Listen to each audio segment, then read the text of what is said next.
on invite Paul, on va enlever les écrans. Paul qu'on connaît déjà, hein. Il faut savoir que là on est sur un conquérant des conférences crypto-monnaies, hein. Si vous allez dans une conférence et qu'il n'y a pas Paul, c'est que vous êtes vraiment dans une conférence de niche, hein.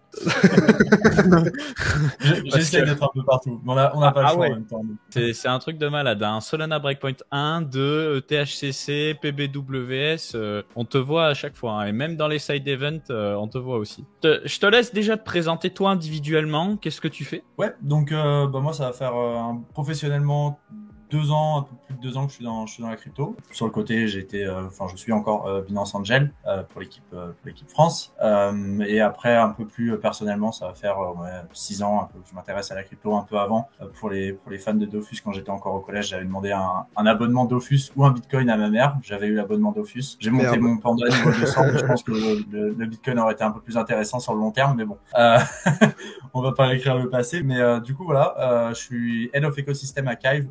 Ça va faire 2 ans que je travaille à Kive bientôt, et j'ai commencé en tant que Community Manager quand j'ai été le second ou troisième employé. On arrivait avec le Head of Design en même temps chez Kive, et donc j'ai vu un peu tout ça grandir sur le long terme. Et donc toi, tu es Head of Ecosystem. Est-ce que tu te considères comme quelqu'un avec un profil technique aussi, ou c'est plutôt sur un profil, on va dire, marketing, commercial? Alors je dois avoir du technique. Alors Kive, on travaille avec toutes les Layer 1. On est build sur Cosmos. Je vais venir après, mais voilà, on travaille avec toutes les Layer 1. Donc il y a un profil technique pour comprendre un peu toutes les techs qu'il y a derrière chaque écosystème, comment ça fonctionne, quelles sont les problématiques en gros que chaque écosystème peut rencontrer, malgré que la problématique qu'on va résoudre va être redondante à chaque écosystème. Enfin, il y a du technique, faut savoir comment ça fonctionne, faut comprendre le produit. Et après il y a un aspect aussi commercial, démarcher, aller voir les fondations, aller voir les développeurs et leur parler, et essayer de leur montrer l'utilité du produit.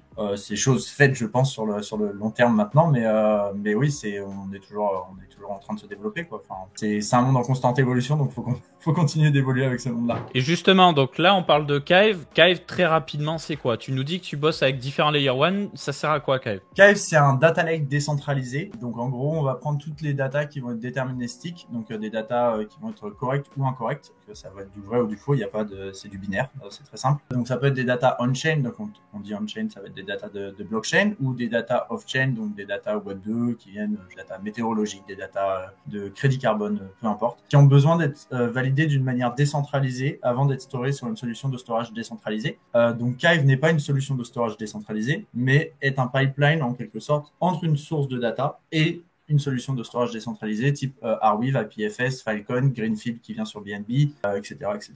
Ça s'adresse à des profils qui vont faire, en fait, on est une entreprise B2B, très clairement.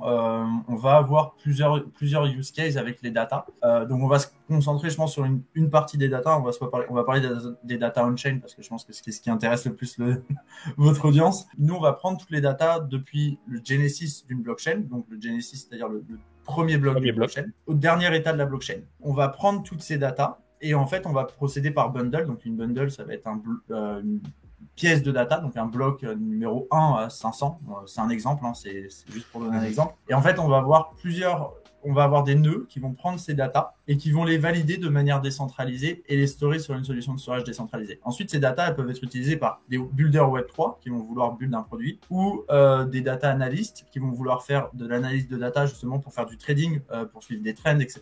Mais ce qui est super important, en fait, c'est d'être sûr que les datas que tu récupères pour faire tes analyses sont bonnes. Exactement. Parce que si tu prends des datas qui sont incorrectes, si tu veux rejoindre un network, par exemple, n'importe quel network proof of stake, tu vas devoir soit state sync ton node, c'est-à-dire que tu vas demander en fait à un autre validateur de donner l'état de son nœud pour pouvoir synchroniser ton nœud avec la blockchain, ou prendre le nœud depuis Genesis. Donc, soit tu vas devoir télécharger l'entièreté de la blockchain et ça va te mettre beaucoup de temps. Toi, tu vas passer par une solution qui va être en quelque sorte centralisée, ce qu'on essaye d'éviter dans le milieu de la blockchain. Donc, avec Kive, par exemple, une fois qu'une blockchain a été complètement archivée, tu peux synchroniser ton nœud de manière complètement décentralisée. Donc, en fait, sans avoir à tout télécharger. Voilà. Donc, en fait, ça met du temps parce que forcément, il faut qu'on récupère l'entièreté d'une blockchain. Donc, on va plus vite que certaines blockchains. Il y a des blockchains qui vont très très vite. Par exemple, Solana, ils produisent beaucoup de data, donc c'est très long de pouvoir récupérer. Mais là, si je prends l'exemple de la première pool qu'on a lancée sur Mainnet, ça va être Cosmos Hub. À peu près, on va mettre 2 mois à archiver l'entièreté de la blockchain, depuis le Genesis jusqu'à la jusqu'au live test. C'est long. C'est long, oui, mais halluciné, après il y a tout le processus de validation en fait qui rentre en compte. Mais une fois que c'est archivé, l'avantage c'est que si on archive, donc là c'est archivé sur Arweave via Bundler. Donc Bundler c'est une solution qui bulle sur Arweave. Si on archive sur Arweave, en fait on paye storage upfront, donc on paye directement, on va dire, c'est pas $8 de Arweave pour un storage de 200 ans. Et en fait, tu es sûr que les datas tous les archival nodes, en fait, c'est un archival node décentralisé sur Arweave directement et qui est accessible gratuitement une fois que les datas ont été uploadées pour tout le monde. C'est-à-dire que si tu veux utiliser des datas pour faire du data analyst, tu peux t'en servir gratuitement. Si tu veux construire un indexeur, tu peux t'en servir gratuitement. En fait, nous, on met les datas historiques accessibles à tous gratuitement. Je pense que le terme data, ça inclut plein de choses et des fois c'est un peu abstrait. Est-ce que tu pourrais peut-être expliquer aux gens qui nous regardent des cas d'utilisation concrets, des choses, des cas où par exemple des développeurs utilisent Kive pour, je sais pas, build leur application et ouais, peut-être des cas qui sont assez fréquents ou qui sont assez excitants, intéressants. Alors, il y a plusieurs cas d'usage. Par exemple, je pense que l'indexeur, ça va pas être excitant pour les gens. Généralement, moi, c'est ce qui me plaît le plus. Donc, on va prendre un Explorer. Si tu veux créer un Explorer, par exemple, tu vas avoir besoin d'accéder en fait à ces datas historiques. Soit tu vas passer par une solution type de graph pour faire du query de data. Et en fait, Ça va te coûter un bras. Ça va te coûter un bras déjà. Et en fait, le problème, c'est un des problèmes que tu vas avoir, c'est que tu vas prendre les datas que d'une source de data en fait. Il faudrait que tu fasses un double query pour être sûr que tes datas soient correctes et soient au moins avoir un double query dessus. Donc ça va te coûter 2 fois un bras, donc 2 bras. Soit tu vas maintenir ton infrastructure en local et du coup tu vas runner ton archival node, etc., mais t'es pas incentivé en fait quand tu runs un archival node. Donc là c'est un peu la problématique de pourquoi Kive, pourquoi on existe. Mais du coup t'es pas incentive et du coup ça va te coûter de l'argent sans pour autant en fait en gagner si t'as pas de système monétaire, enfin un business derrière qui tourne correctement, un truc qui te rapporte de l'argent. Donc c'est très compliqué quand tu veux lancer un nouveau produit Web3 maintenant. C'est soit en fait ça te coûte un bras d'un côté, soit ça te coûte un bras et du temps de l'autre en fait. Donc c'est très compliqué pour les gens qui veulent, les développeurs qui veulent lancer des produits qui ont plein de bonnes idées mais qui doivent avoir du financement dès le départ, quoi. Alors je montre plusieurs choses à l'écran. Quand vous tapez Kive dans le champ de recherche de Coin Academy, on a plusieurs articles sur le sujet. Un récent sur le mainnet, un autre qui faisait état un petit peu de ce que c'est. On a également fait faire une vidéo explicative avec Crypto Partage qui nous explique ce que c'est. Tout ça, je vous le laisse en description, bien entendu, pour ceux qui nous écouteront pour la rediffusion. Moi, j'avais noté quelques questions. C'est du coup, avec quel protocole vous bossez? Tu m'as dit à peu près tous les Layer 1 en fait. Donc ça va être du Avalanche, du Solana. Vous avez votre propre blockchain Cosmos. Pourquoi avoir choisi Cosmos pour Kive? Alors, en fait, de base, pour l'histoire de Kive, comment est né Kive, je pense que c'est intéressant. Kive, c'est un produit technique qui est né d'un bounty entre Parity Foundation et Arweave, et c'était comment on peut importer les datas de Polkadot sur Arweave de manière décentralisée. Donc Kive, c'est né comme ça. Nos deux cofondateurs, Fabien et John, ont participé à ce bounty. Ils l'ont gagné, et en fait, Parity Foundation et Sam de Arweave, donc Sam qui est le CEO de Arweave, ont trouvé l'idée géniale et les ont présentés à plein d'autres blockchains. Donc on a NIR, Mina, Solana, Celo, Aurora, etc. Donc tout cela, c'est nos partenaires et aussi investisseurs, et aussi les fondateurs de genre Ilia, qui est un de nos investisseurs. On a The Graph aussi, qui est un de nos investisseurs. Tous ces gens-là qui ont investi sur Kive parce que c'est un problème qui est redondant pour toutes ces blockchains quand elles sont en proof of stake, et Arweave parce que du coup nous on store sur Arweave pour le moment, donc eux ils sont contents. On a switché sur Cosmos, c'est parce qu'on a eu des problèmes en fait de on a commencé sur SmartWeave, donc SmartWeave c'est smart contract sur Arweave. On est passé sur Moonbase Alpha. Moonbase Alpha, pour ceux qui connaissent pas, c'est le testnet de Moonbeam, donc qui est sur Polkadot, et en fait c'est EVM connected. En fait, pour chaque source de data, on doit avoir une data pool, et pour chacune de ces data pools, dans ces data pools, on a des validateurs qui run des nœuds, et en fait, il y en a un qui propose d'upload des datas et 49 autres qui votent dessus. Donc si tu as une pool, c'est très bien. Si tu en as 50, en termes de scalabilité et en termes de block space, ça devient un peu plus compliqué quand tu es sur une chaîne non native. Donc on a switché sur Cosmos pour ça en fait. C'était vraiment la scalabilité qui nous importait. Le but, c'est d'avoir des datas uploadées le moins cher possible, et si tu te mets à payer des frais exorbitants en gaz quand c'est un bull run, ça vaut plus le coup en fait. Donc c'est pour ça qu'on est parti sur Cosmos. On est très content, on a un très bon écosystème sur Cosmos. Il y a plein de projets qui se bullent dessus. On a d'autres qui viennent, type DYDX, d'autres je pense qu'ils vont arriver. On a Celestia aussi qui est en train de construire, Axelar, Polymer qui est un super projet aussi, qui veut connecter Ethereum, faire une connexion sur Ethereum via IBC en fait. IBC c'est un peu le nouveau standard qui plaît à tout le monde et niveau technologique qui est assez sûr. Donc voilà, on a plein d'un narratif sur Cosmos qui est assez intéressant en plus. On parlait de d'autres solutions, etc. Qui sont vos concurrents directs ou même indirects d'une certaine manière, et qu'est-ce qui va changer principalement entre vous et eux? Ce qui est drôle, c'est qu'on n'a pas de concurrents directs ou indirects. On a des solutions de data qui existent, qui sont par exemple des endpoint providers, donc tu vas payer pour accéder aux data. Mais en fait, on n'a pas cette vision de la data décentralisée, de faire des archival nodes décentralisées chez les autres personnes. En fait, ça va être des business, un peu des business à la web 2.5. Blockchain as a service.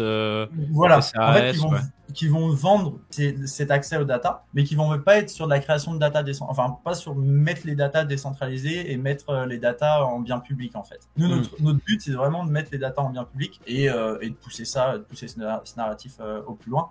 C'est pour ça qu'en fait voilà, The Graph via leur fonds d'investissement ont investi sur Kai. Ok, et du coup quel est votre business model, parce que tu disais vous avez eu des investissements divers et variés. Comment le protocole va se nourrir pour continuer d'exister? Donc nous en fait sur chaque transaction il y a des fees qui sont pris en fait, donc on prend un pourcentage des fees de transaction, et c'est comme ça qu'en fait notre sur le long terme on est sustainable et on peut continuer de construire. Très bien, et vous êtes confiant sur le fait que Kai ça peut exister dans 5-10 ans Alors on a vraiment pas de souci là-dessus, en fait on est vraiment pas inquiet.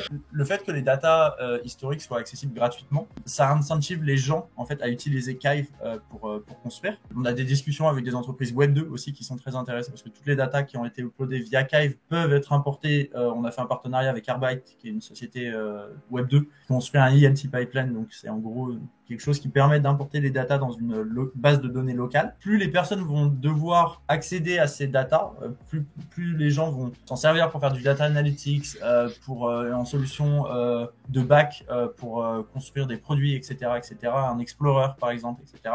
Ils vont avoir intérêt à ce que les data continuent d'être uploadées et d'être validées. Et notre but à terme, c'est d'être complètement décentralisé. Enfin, le but, je pense, de toute entreprise Web3 devrait être de complètement être décentralisé. Si moi, dans 10 ans, il n'y a plus besoin de moi chez Kive, ça veut dire que j'ai fait un travail exceptionnel. Enfin, ça veut dire que tout le monde utilise Kive, j'ai même plus besoin de parler de Kive, quoi. Ça serait génial. Et il y a qui comme grosse DApp ou comme gros projet et tout qui utilise Kive? Est-ce que vous avez des exemples de trucs qui sont online, qui utilisent Kive en prod, etc.? On a un announcement qui arrive là prochainement. Ah, donc okay. je peux pas le sortir, sinon je vais me faire tuer. Pas de souci. Mais dans les semaines prochaines, voilà. Ok. Donc voilà. Après, on a fait ce qu'on a fait sur notre DevNet, on a fait des annonces avec tous nos partenaires et investisseurs, donc Polkadot, Solana, NIR, Cosmos Hub, Injective, Axelar, etc. Donc on a déjà tous ces use cases qui vont arriver, mais après on a les moyens humains qui nous limitent sur le nombre de lancements de pools. Le but c'est de lancer un produit qui fonctionne, d'être sûr que quand on lance une pool, la pool va fonctionner, sinon ça sert à rien. Donc on a tout un process de d'abord passer par le testnet, ensuite de faire une période de test d'un mois, de voir que la pool agit correctement, qu'il n'y a pas de slashing qui se passe de manière incontrôlée, qu'il n'y ait pas de problème avec les data sources des validateurs qui sont sur la pool, etc. Et ensuite on lance la pool sur mainnet. Donc il y a ce lancement qui met un peu de temps. Du coup, ouais, il y a un jeton. À quoi il va servir? À quoi il sert déjà? Enfin, comment? Alors, quels sont les plans? Peut-être qu'après, tu as déjà des réponses. Avant que tu nous répondes, depuis qu'il y a la loi influenceur, on doit se méfier quand on parle de jetons dans le cadre d'une collaboration sponsorisée. Nous, on a fait des articles sponsorisés avec Kive, on a fait des contenus ensemble. On pourrait nous dire, vous avez été payé pour promouvoir le jeton. Donc, précision importante. Là, il va nous répondre sur la tokenomics, le jeton. Mais on n'est pas sur un conseil d'investissement, on est sur du pur pédagogique. J'y tiens absolument. Voilà. Si l'autorité des marchés financiers nous écoute, sachez que c'est du pur pédagogique. Et vous ne pouvez pas acheter le jeton Kive pour le moment, de toute façon. Nous ne sommes pas listés. Donc, voilà. Kive, comment ça fonctionne? Donc, on a le chain layer, le consensus layer qui est basé sur Cosmos. Donc, il faut mettre des tokens en collatéral pour runner un validateur. Si tu agis incorrectement, t'es slashé, etc.